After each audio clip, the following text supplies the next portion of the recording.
ఆ రాత్రి హాస్టల్ కారిడార్లో గుసగుసలు, చల్లని గాలి, విచిత్రమైన వాసన.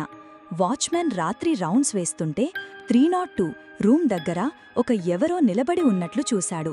అతను దగ్గరికి వెళ్ళగానే సడన్గా చీకటి అయింది. మరుసటి ఉదయం వాచ్మెన్ డెడ్ బాడీ కనిపించింది. చేతులపై దంతాల గుర్తులు, రక్తం, ఒక భయంకరమైన expression. Inspector Nayak case take up చేశాడు. బాడీని ఫస్ట్ ఎవరు చూశారు అని అడిగాడు.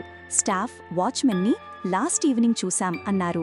డెత్ నైట్ 1 గంట తర్వాత జరిగిందని తెలిసింది. 302 రూమ్ లోపల నుంచి లాక్ చేసి ఉంది. ఇన్స్పెక్టర్ డోర్ తలుపు బద్దలు కొట్టి ఓపెన్ చేసినప్పుడు అనుష్క ఒక కార్నర్లో కూర్చుని, చేతుల్లో రక్తం, కళ్లలో కోపం, ఆమె దగ్గర ఒక పాత ఫోటో, అరుణమ్మ ఫోటో.